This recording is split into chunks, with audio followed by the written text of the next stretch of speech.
तो बात है कि मेरी फैमिली भी जो है वो प्रेम रावत जी से कनेक्टेड है। तो बात है 2014 की, जब मेरी माँ जो इस संदेश से जुड़ी, और वो जैसा आप जानते हैं कि हर संडे को 10 बजे सत्संग होता है केंद्र में, जानते हैं ना? कितने लोग जाते हैं 10 बजे संडे में? वाह वाह वाह, क्या बात है। मैं भी जाता हूँ।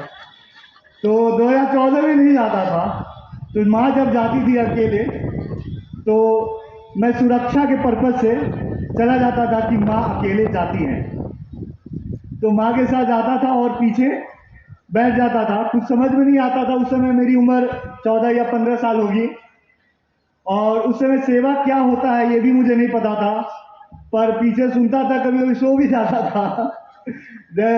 और लास्ट में कुछ सेवाएं जैसे तिरपाल मोड़ना हो, झाड़ू लगाना हो, पानी छींटना हो, ये मैं करता था, पर पता नहीं था इसका आनंद क्या होता है और सेवा क्या होता है। तो ऐसे जुड़ते सुनते सुनते अब बीच में माँ को कहता भी था, माँ क्या अब इसमें जुड़ी हो, इसमें मुझे कुछ दिख नहीं रहा है, आपका आनंद तो दिख नहीं रहा है, आपको मिलता क्या है?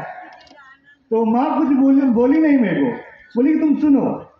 तो ठीक है, सुन लूंगा, आप कहते हो तो मैं सुन लूंगा। तो ऐसे ही मैं जाता था।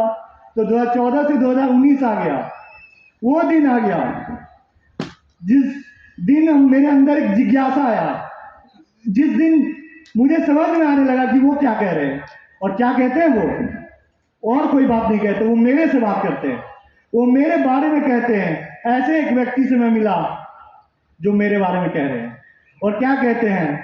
वो कहते हैं कि तुम्हारे पास क्या है, क्या नहीं है सो नहीं कह रहे हैं, वो कहते हैं तुम्हारे पास क्या है और उसकी कीमत क्या है।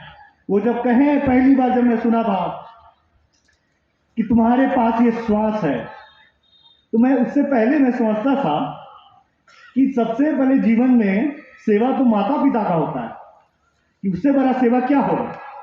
जब महाराज जी से, श्री प्रेम रावत जी से मैंने सुना कि तुम्हारे पास ये श्वास है, और श्वास जो आ रहा है जा रहा है, इसके बिना तो कुछ भी नहीं है, तो मैं सोचने लगा, बात तो सच है यार।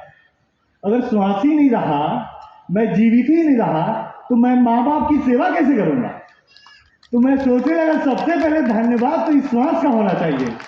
तो महाराज जी ने सिखाया कि श्वास का धन्यवाद कैसे किया जाता है, और मैं धन्य हो गया 19 जनवरी 2019 को, कि जब मुझे उन्होंने अपने आश्रम में लिया, ध्यान दिया।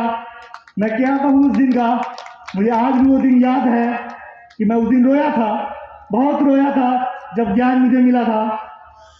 मैं क्या कहूँ, सच कहा है, ऋषि मुनि ने सच कहा है कि उस चीज को बताने के लिए शब्द नहीं है। और आज मैं देख रहा हूँ शब्द सीमित है, उस आनंद को बताने के लिए, मेरे अंदर जो आनंद अनुभव हुआ उसको बताने के लिए शब्द सीमित है।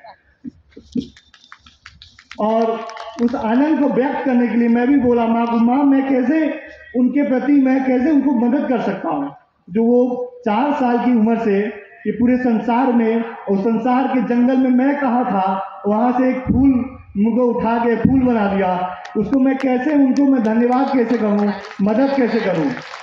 फिर मैं सेवा से जुड़ा, और आज तो व्हाट्सएप, रील्स और इंस्टाग्राम है, तो मैं 2-2 मिनट, 1-1 मिनट का क्लिप भी लगाता हूँ। और दोस्त जब पूछते हैं ये क्या है, तुम यही हमेशा क्यों लगाते रहते हो, तो वो बोलते हैं ठीक है लगाते तो हो तुम, पर ये जो तुम्हारे चेहरे पे हंसी या मुस्कान, अभी मैं एक चीज बताना भूल गया, मैं तत्काल में अभी स्टेट बैंक समस्तीपुर में कार्यरत हूँ। एक किस्सा आपको बताता हूँ, किस्सा नहीं, ये डेली देखता हूँ। तो वहाँ जो कस्टमर आते बैंक में, वो मुझसे एक ही बात कहते हैं, और बुजुर्ग लोग तो खासकर, कि बेटा तुमको देख के हमको हंसी आ जाता है चेहरा पे, मेरा दिल खुश हो जाता है तुमको देख के। तो मैं तो अपने पहले हंसने लगा कि ऐसा बात है। तो वो बोले तुम चेहरे पे मुस्कान कैसे आती है, तो बस और क्या, सेवा का मौका मिल गया।